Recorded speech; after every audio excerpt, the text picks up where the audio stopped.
انسان پر جتنا اثر دوسرے کی سوچ کا ہوتا ہے اتنا کتاب کا بھی نہیں ہوتا۔ جب آدمی منفی سوچ رکھنے والوں کے ساتھ اٹھتا بیٹھتا ہے تو وہ اپنی صفات کھو بیٹھتا ہے۔ اس لیے اپنے لوگوں کے ساتھ اٹھے بیٹھیں جو آگے بڑھنے والے ہوں۔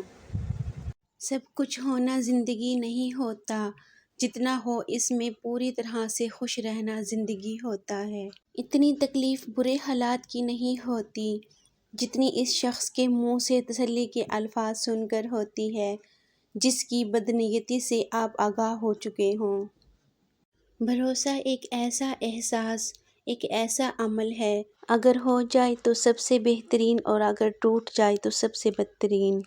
افسوس کرتے ہیں ہم اس شخص پر جس کو ہم غریب سمجھتے ہیں۔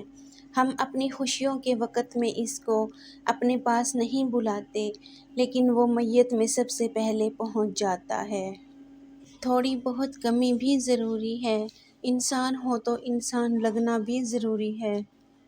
ہم وہ لوگ ہیں جو سوچ اور نظریات بدلنا چاہتے ہیں لیکن دوسروں کے۔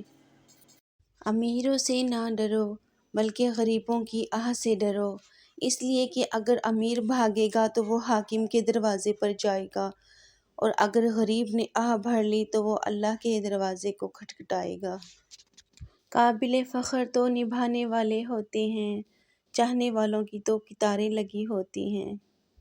جو اندھا بھروسہ تم لوگوں پر کرتے ہو وہ اللہ پر کر کے دیکھو، یقین کرو وہ نہ بھروسہ توڑے گا اور نہ تمہیں کبھی ٹوٹنے دے گا۔ زندگی کا راز یہی ہے کہ جہاں رہو، جس حال میں رہو، خوش رہو، مطمئن رہو۔ انسان کو ہمیشہ یہ یاد رکھنا چاہیے کہ نیک عمل کبھی ضائع نہیں ہوتے۔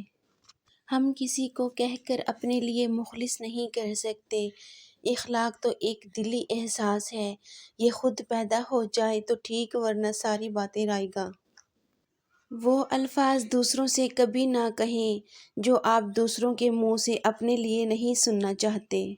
اندھے کو جب بینائی مل جاتی ہے تو سب سے پہلے وہ اس چھڑی کو پھینکتا ہے جو اس کا سہارا بنی ہوئی ہے۔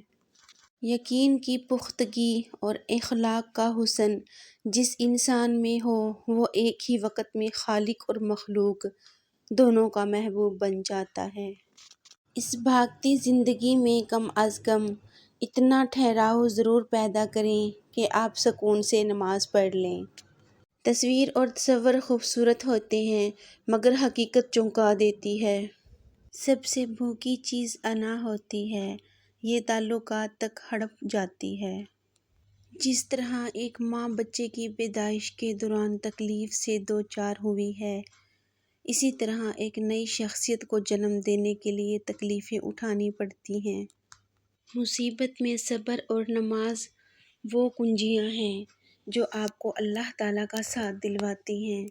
ان کے بغیر یہ ساتھ نہیں ملتا، اس لیے کوئی مصیبت آئے تو نماز میں زیادہ توجہ اور لگن ہونی چاہیے۔